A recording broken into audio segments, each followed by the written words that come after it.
missionária Ruth e bispo Betão, em mais um debate polêmico. O tema em pauta dessa vez é: o movimento neopentecostal é saudável para a igreja? Veja comigo e não esqueça do seu like. Hoje estou aqui para dizer que o movimento neopentecostal tem sido muito prejudicial à igreja genuína, a igreja que verdadeiramente está caminhando para o céu.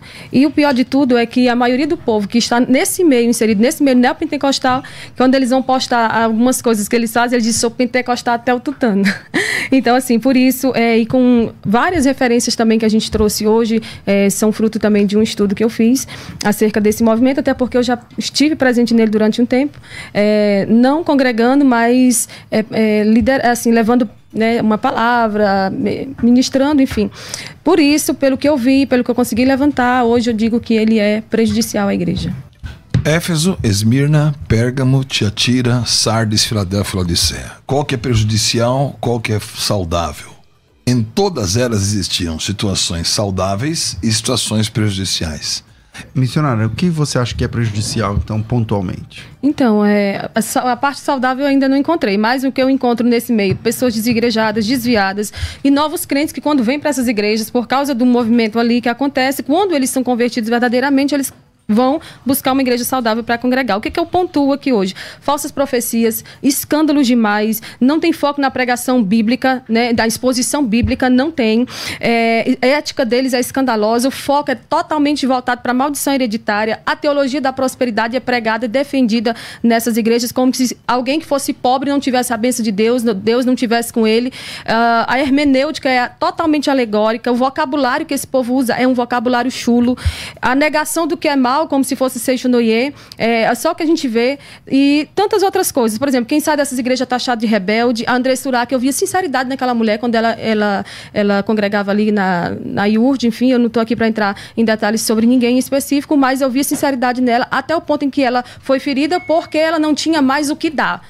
Tudo que ela podia dar, tudo que ela podia doar e agregar, ela fez, e acabou saindo dali taxado o quê? Como rebelde. Até hoje a gente vê tantas coisas. Por fim, tem os atos proféticos que são super bizarros que acontecem nesse meio. E eu queria deixar um pedido aqui, gente: se vocês participam desse meio, se vocês gostam de vestir aquelas roupas assim de religiões afro, se vocês gostam de fazer aqueles movimentos, pelo amor de Deus, não fique por aí dizendo que é pentecostal, não se declare logo neo, porque isso aí fica feio para nós que somos pentecostais. Por quê? Porque o pentecostal de verdade, ele gosta de ensino, ele gosta de teologia. Eu queria pedir para o pastor me pontuar, me mostrar um único teólogo que tem no meio neopentecostal que seja um cara que escreve livros, que faz enfim. Eu mesmo. Eu sou uma pessoa. Não, você não. E conheci hoje. Eu sou uma pessoa que andei 22 anos nesse meio, escrevi vários e vários livros, várias situações. Tivemos Escola de Profetas no ar, um dos programas mais assistidos na televisão pela Rede Gospel. Você conhece a Escola de Profetas? Você conheceu esse programa? Conheci, não. Claro. Ela não conheceu. Ainda não. Fala um pouco do programa Escola de Profetas, o que ele ajudou, quantas milhares de pessoas. Eu mesmo fiz mais de 300 edições desse programa, desde 2003, 2002, desde 2002 até 2019. Então, eu vejo assim que o Neo, vamos falar do Neo de onde eu vim. Ele trouxe realmente a quebra da tradição, de uma tradição onde o Senhor mesmo Jesus fala assim: olha, vocês não têm o poder por causa da tradição. Então, quantas pessoas estavam cultuando tradições? Quando veio o neopentecostal, sem o rótulo, ele não falou assim: está nascendo hoje o neopentecostal. Nós temos que entender o que Deus quer trazer como novo e parar de rotular situações. Ele veio trazer novidade, veio trazer uma música libertária, ele veio trazer inclusão de muitas pessoas, ele veio trazer acesso a muitas pessoas a Jesus. Então, nós não podemos colocar aqui nem o rótulo: esse é o maior, esse é o pior. Porque, obviamente, que a palavra sempre vai ser aquilo que vai designar o que nós temos que fazer. Agora, não sei com quantas pedras a nossa missionária veio, eu não vim com pedra nenhuma. Eu vim com a bandeira da realidade. Não, eu não trouxe pedras, eu trouxe fatos e contra-fatos nos argumentos, né? Essa questão da inclusão que você está falando aí, por exemplo, que tipo de inclusão seria essa? Vem todo mundo, vem como está e permanece como quer? Porque eu não vejo transformação de vidas nesse meio. Vamos lá, então, para pontuar. Primeiro, as igrejas pentecostais, elas surgiram no Brasil em 1910 com a Igreja Cristã do Brasil, depois em 1911 a Assembleia de Deus, aí foi indo, né? A Igreja Assembleia de Deus, ela sempre teve foco na questão dos usos e costumes e tantas outras coisas, mas aí Aí veio depois igrejas como a Igreja Quadrangular, que era uma igreja que já focava tanto na questão de curas, de milagres. Depois veio a igreja do Deus é Amor, que já focava na questão da expulsão de demônios. Aí vem, né, Robert McAllister. Eu estou passando por cima, sei que históricos de internet depois vão lá colocar tudo em detalhes, mas assim, nós não temos tempo muito para aprofundar essa questão. Só que assim, aí vem o cara. E o que ele veio fazer no Brasil? Ele veio atender uma agenda a convite da Assembleia de Deus. Quando ele viu o alvoroço, né, quando ele viu o tamanho, a proporção da coisa, o que ele fez? Voltou onde ele morava, pegou a família, depois de um ano estava aqui para abrir um ministério. Que ministério é esse? Que não fosse tão frio quanto a presbiteriana e não fosse tão cheio de usos e de regras como a Assembleia de Deus. O que ele fez? Se infiltrou no meio da presbiteriana e no meio da Assembleia de Deus para pegar os pobres da Assembleia de Deus, que tinham um grande número, e para pegar o povo que tinha condição financeira lá da igreja presbiteriana e trazer para abrir uma nova igreja, para trazer uma nova essência. O que ele fez? Fruto de divisão. Eu não vejo Deus operando na divisão. E de lá para cá o que a gente vê é só ladeira abaixo. Um divide, brigou com o outro aqui, vai ali e abre outro ministério. Nesse ministério já tem uma novidade, nesse aqui já tem uma novidade. Tudo o foco é o dinheiro. Tudo o foco é, tipo assim, a pessoa pode vir do jeito que tá e ficar do jeito que quer. E por isso a gente vê hoje as igrejas inclusivas, que a pessoa pode vir e permanecer daquela forma, porque o Senhor é amor, aí já cai para hipergraça, que, né, pode tudo, todas as coisas é possível, é lícita, pode continuar fazendo, que Deus é amor e vai te abençoar. Não é assim. O evangelho de verdade, ele transforma vida, caráter, ele transforma essência, e a pessoa, quando vem para Cristo de verdade, ele vem e é transformado. Vamos lá, primeiro, vamos tentar pontuar aqui. O senhor tá no Ela veio com pedra. Tá com o speed ligado. Ela veio com pedra. Ela veio com vamos pedra. Lá. Não. Colocou uma história completamente anacrônica. O tema não é sobre o caráter ou a conversão das pessoas. Não, a questão é, o movimento, ele é saudável ou prejudicial? Então, o que é um movimento? É verdade, o Robert McAllister é o que trouxe, é conhecido como pai do neopentecostalismo, ou terceira onda, né, do pentecostalismo no Brasil. E eu tô falando da década de 50 e tal. E nós estamos numa rádio aqui porque ele foi precursor dos meios de comunicação. Década de 60, por exemplo, é isso aí. Os meios de comunicação começaram com ele. O que o movimento neopentecostal hoje, as igrejas que fazem parte, né, desse movimento neopentecostal, elas são prejudiciais, só atrapalham, ou ajudam, né? Então, vamos lá, Betão. Elas ajudam, porque o novo de Deus, o chamado de Deus, não foi um chamado para destruir. Nem vou julgar agora o McAllister que veio pegar aqui e fazer divisão. Não. Ele veio trazer a Igreja Nova Vida. Ele veio ocupar os meios de comunicação. Então, você querer julgar a motivação de uma pessoa que tem o fruto colocado, que tem portas abertas, que está ajudando o evangelho, então eu acho que talvez a juventude da nossa debatedora, né, que está buscando uma história. Você conheceu o Robert McAllister? Não. Eu o conheci. Então, eu acho que citar esses nomes e colocar dessa maneira não é conveniente, nem no debate. Nós estamos aqui debatendo a ideia, não as pessoas. Não, mas eu não estou revidando pessoas, eu tô aqui apontando o que elas fizeram. E vamos então começar então. Por que ele é prejudicial? Primeiro, eu pontuo as falsas profecias que existem nesse meio. Quantos falsos profetas têm se levantado? Quer dizer que no outro meio, na Assembleia de Deus, não há falsos profetas? Mas né? Com a no tradicional não há falsos profetas.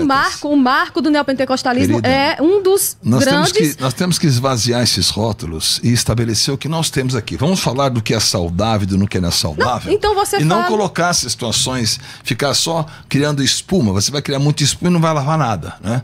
Esse sabão da crítica, ele cria espuma, mas não lava. Mas eu tô aqui para isso, para entender de você, e o povo também quer entender. Porque ontem, quando eu compartilhei que iria estar aqui, o povo quer entender, o povo quer saber por que nesse meio tem tanto falso profeta. E por que nesse meio tem tanta gente que o foco deles é só a questão financeira. Eu acho que nesse meio não tem mais falso profeta ou menos falso profeta do que em outros meios. Oi, como tem, pelo amor de Deus. É uma questão... Cadê a profeta que vai para Israel e pede pro povo fazer o Pix para ela? É uma questão de estatística. Se você fizer a questão de sou matemático formado pela USP, então você tem que saber o que é eventos favoráveis e eventos possíveis. Como existem um número maior de denominações neopentecostais, então por essa condição de maioridade do espaço amostral, você pode pegar nesse espaço e dizer tem mais eventos desse tipo. Agora, se eu pegar como um todo, isso não vai acontecer. Então, não é a característica do ser neopentecostal e dizer eu estou levantando uma bandeira de que o falso profeta está aqui. Pode ser muitas vezes que esses grupos não se relacionem com transparência com outros, o que poderiam desenvolver e o que seria saudável desenvolver. Não. Assim como as situações que acontecem, do chamado de uma pessoa dizer, ó, eu tenho esse chamado, eu vou adiante com ele, e eu vou realmente levar o meu chamado e a minha contribuição para o corpo de Cristo. Porque o corpo de Cristo não é o tradição versus a novidade. Jesus disse que a tradição iria inviabilizar o poder dele. Ele disse, pela sua tradição, inviabilizam o poder. Então, vamos declarar, as pessoas que vêm com um chamado autêntico e genuíno, e vão fazer esse autêntico e genuíno ser contributivo para o todo que é o corpo de Cristo. Porque o todo de Cristo é a unidade, não é a divisão. Missionário, vai.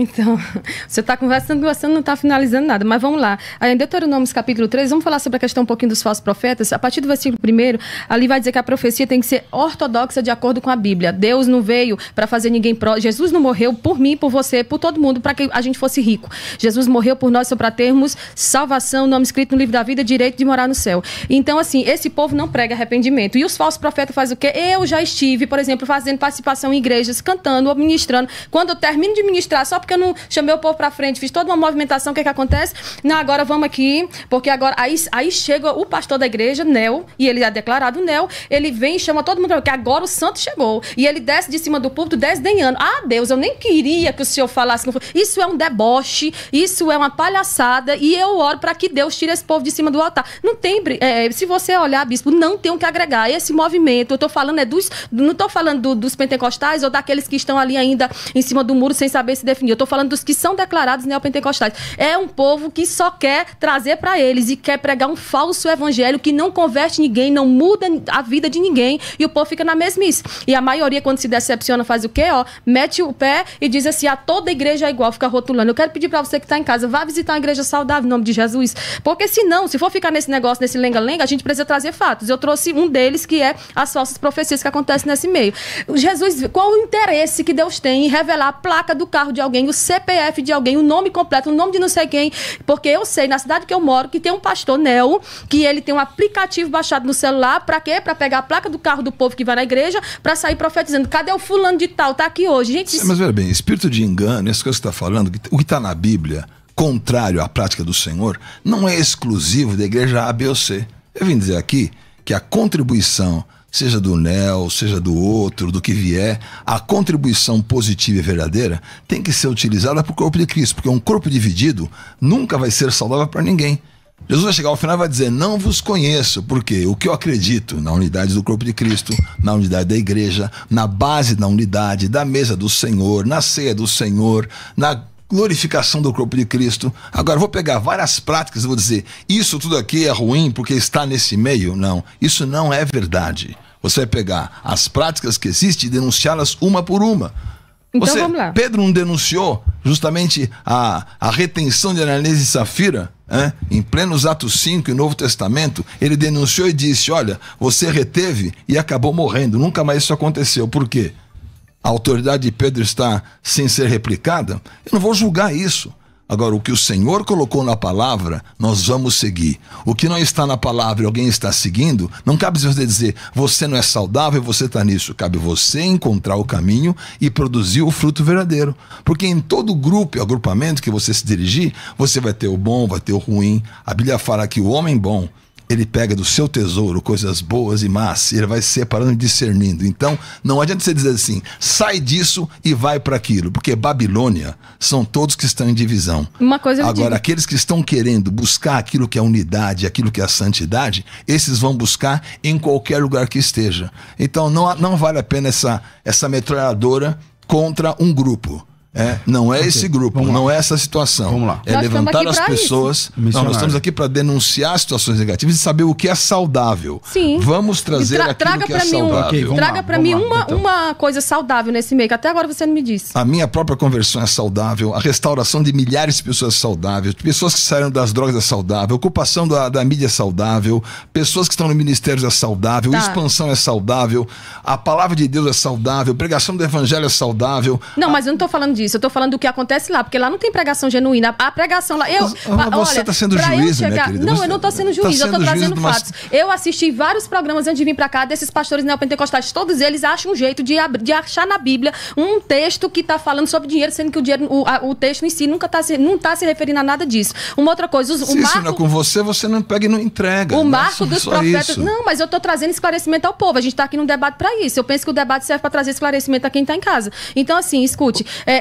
Na minha igreja não tem isso. Na minha igreja tem exposição bíblica, na minha igreja tem teologia, na minha igreja tem ensino. Glória a Deus por isso. E que o povo abra os seus olhos e saia. Porque assim, ó... Na minha também, não tem que ter uma situação... Olha, eu prego o evangelho, eu conheço a Bíblia inteira, né? Eu prego o evangelho todos os dias, tenho os canais todos os dias. E não tem situação de dizer, pode seguir a rede social, BP Betão, Igreja em Vinhedo. E não estamos num rótulo dizendo, sou isso ou sou aquilo. Nós somos a Igreja de Cristo. A Igreja de Cristo. Vamos lá. Vamos buscar divisão.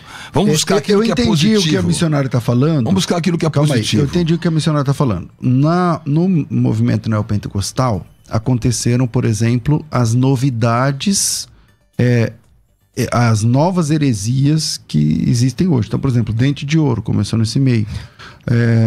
A questão de a unção dos animais. Lá, lembra, Betão? De a pessoa ficar rugindo de quatro, andando lá Toronto Blessings. Eu tive em Toronto. De Toronto, lá e tal, tudo mais. Então, esse é o gargalhada sagrada, não sei o que e tal. O negócio do paletó, o que tangenciou a Assembleia de Deus também. A senhora vai lembrar disso. Não sei quanto tempo a senhora tem de fé. A vida mas, então, a senhora lembra que tinha pastor na Assembleia de Deus também jogando paletó. Sim. Então...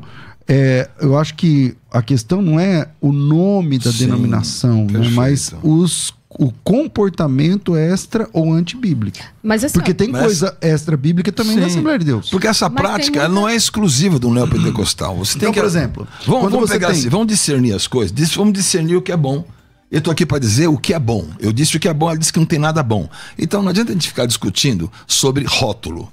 Vamos colocar a essência e o chamado. O chamado do McAllister, o chamado de cada um desses pastores, não vou começar a colocar nomes, que não devemos citar nomes. Mas todos os chamados dele, na sua autenticidade e genuidade, você é da igreja genuína, né? Então, vamos dizer, na igreja genuína como denominação, existe aquilo que não é genuíno? Vai existir o que não é genuíno, vai entrar. Certeza, Entrar. Não existe igreja perfeita. Não vai proteger. O nome genuíno perfeito é invisível. Ele é da igreja genuína. O nome genuíno vai proteger as más práticas? Não. Estamos aqui o quê? Para denunciar as más práticas. E eu aqui para denunciar as más práticas na igreja A, B, C ou D. E estou aqui para defender aquilo que é saudável e para dizer, olha, cuidado com mais divisões, cuidado com falsos profetas, cuidado com situações que são de exagero, mas não vamos massacrar as pessoas com rótulos, mas levantá-las como essência. Porque de repente veio dos Estados Unidos vale tudo, né? Ou porque veio dos Estados Unidos vale. Não, vale o que está na palavra. Mas aqui sempre foi assim. Vale o que veio dos Estados Unidos é meio santo. O Brasil importa tudo que vem dos Estados Unidos. Mas então vamos lá. Sobre o que o pastor falou, depende também da Assembleia, né? Porque tem um monte de igreja aí que está abrindo a Assembleia de Deus, aí o Ministério fulano de tal. Porque as igrejas da Assembleia de Deus que eu conheço, de norte a sul do país, eu não lembro de pessoas, de pastores, né, locais fazendo esse tipo de coisa. Pode vir um profeta lá de fora, um pregador lá de fora, que as igrejas também tem muito disso, né? Vem um fulano de fora. Mas você é dos Gideões. Você não congrega na Assembleia de Deus lá dos Gideões? Eu cheguei lá recentemente. Então, mas você é de lá. Lá quando tem o pessoal fica soprando no microfone, fazendo barulho de helicóptero. Mas quando então, o que tem a ver? Mas quando tem um congresso. Que vem o povo de fora, porque o povo de lá não faz isso. Então vamos por parte. Meu Deus, era dos Gideões lá do sul. Graças a Deus. A questão não é... eu acho que é impossível você chegar falar de dinheiro disso. Calma, Betão.